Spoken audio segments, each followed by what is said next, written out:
Issue आज आपको वैदिक गणित का एक बहुत अच्छा टॉपिक, जी हाँ, सूत्र निखिलम द्वारा घन निकालना सिखाने वाला हूं कि कैसे निकालते हैं सूत्र निखिलम द्वारा घन। अगर बात की जाए पिछले वीडियो की तो हमने पढ़ा था सूत्र द्वंद्व योग द्वारा वर्ग कैसे किया जाता है और आज हम देख रहे हैं घन की। तो आइए घन कैसे निकालते हैं। बच्चों, सूत्र निखिलम में घन निकालने के दो ही तरीके हैं, एक निखिलम आधार विधि और एक निखिलम उपाधार विधि। दोनों के सूत्र आप देख लीजिए, एक एक एग्जांपल देख लीजिए, फिर हमें जो सवाल समझना है हम उस पर आ जाएंगे, ठीक है। तो सूत्र निखिलम द्वारा घन,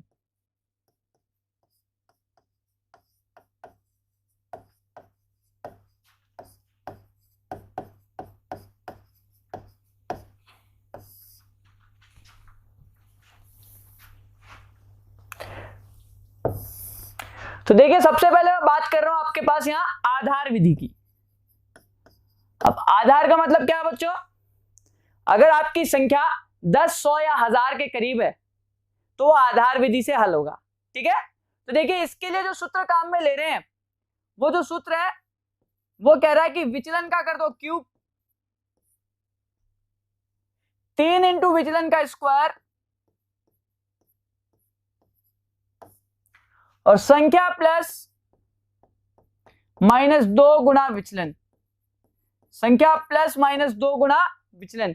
और विचलन के बारे में आप जानते हैं कि क्या होता है कि हमारा जो आधार है उसका संख्या के साथ में जो अंतर है, अगर वो प्लस में है या माइनस में है तो वो उसका विचलन कहलाता है, ठीक है। और देख लीजिए अगर प्लस में होगा तो यहाँ प्लस लेंगे और माइनस में होगा तो यहाँ माइनस लेंगे। दूसरी चीज, हर एक कॉलम में उतने ही अंक आएंगे जितने आधार में शून्य होंगे, ठीक है। जैसे एक एग्जांपल लिया, मुझे 102 का वर्ग निकालना है बच्चों, तो आपका आधार दे रखा है आपको 100 और जो विचलन दे रखा है वो कितना दे रखा है, प्लस का 2, ठीक है। तो देखो सूत्र में मान रखिए, तो क्या हो जाएगा बच्चों, विचलन का घन 2 का क्यूब, 3 इंटू 2 का वर्ग हो गया, संख्या प्लस 2 गुना विचलन मतलब 102,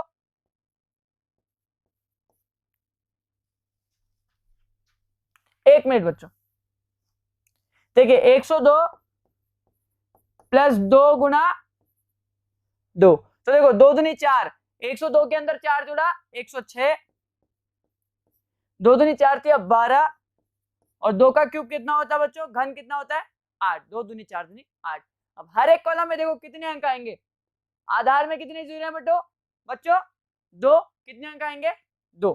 तो देखो यहाँ 2 अंक नहीं है तो एक जीरो लगा दीजिए इसके पहले, तो 0, 8, 1, 2, इधर आ गया 106, तो आंसर हो गया 106, 12, 0, 8। किसका घन हो गया 102 का, ठीक है, आया समझ में। तो देखिए निखिलम उपाधार विधि की बात करते हैं। अगर बात करें उपाधार विधि की,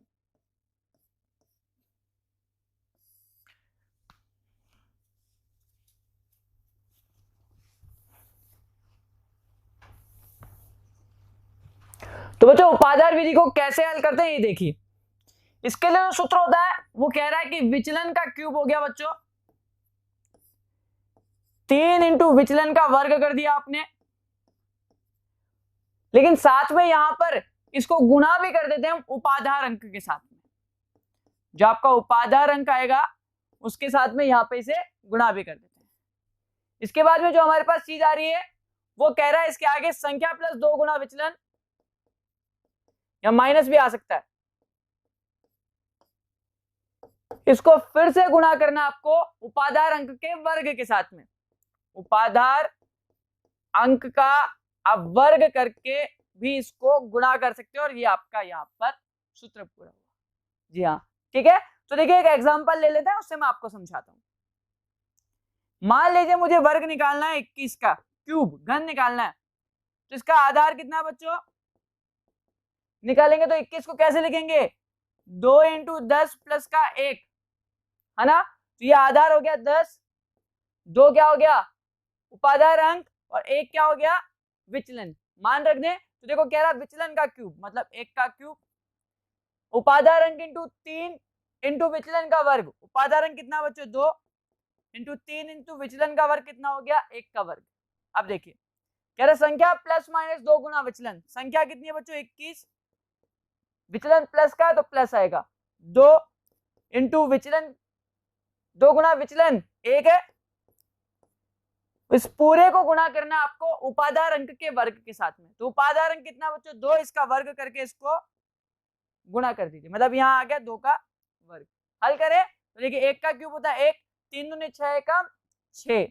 अब अंदर कितना आया देखो 21 प्लस 2 एकम 2, 21 से 2 23, 23 को गुणा किससे करना है 2 का वर्ग कितना होता है बच्चों 4, 23 चौक होता है 92, इधर आ गया 6, इधर आ गया 1।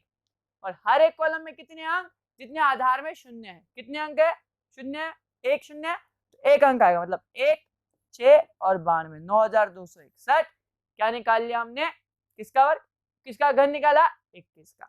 आया आपको समझ में। तो बात करते हैं आप सवाल की। आइए देखिए बच्चों, हमारे पास सवाल जो कह रहा है कि हमें 14 का घन निकालना है। कैसे निकालेंगे देखिए, देखिए 14 आधार कितना दे रखा है बच्चों 10 दे रखा है, और विचलन की बात की जाए तो कितना ज्यादा है आधार से प्लस का 4, विचलन कितना हो गया प्लस का 4। सूत्र क्या था, सूत्र हमारे साथ मेरे साथ बोलिए, देखिए विचलन का क्यूब 3 इंटू विचलन का स्क्वायर,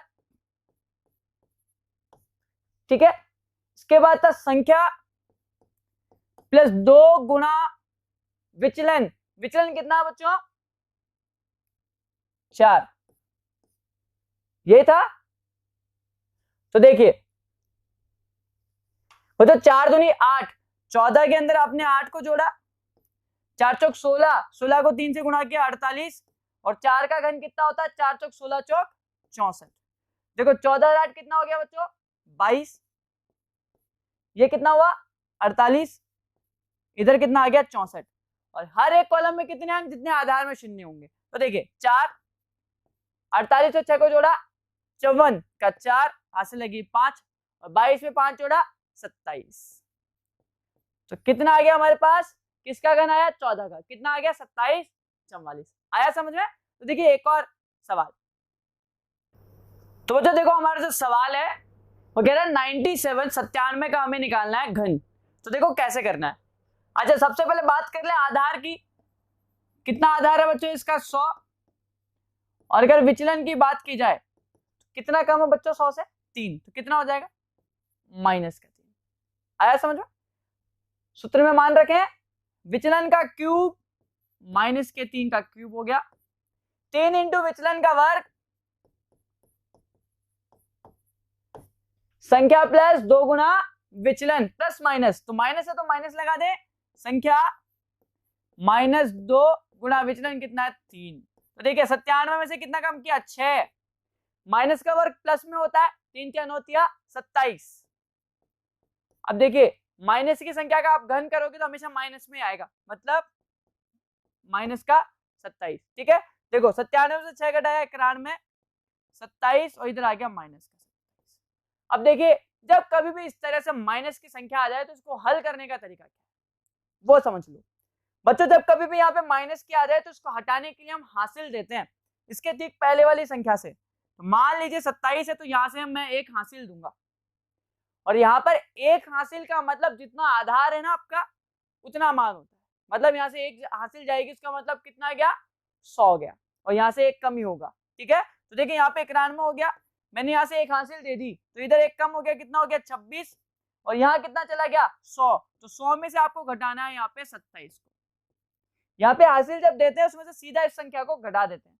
तो देखो 100 में से 27 घटाया कितना बचा 73, इधर आ गया 26, इधर आ गया 91।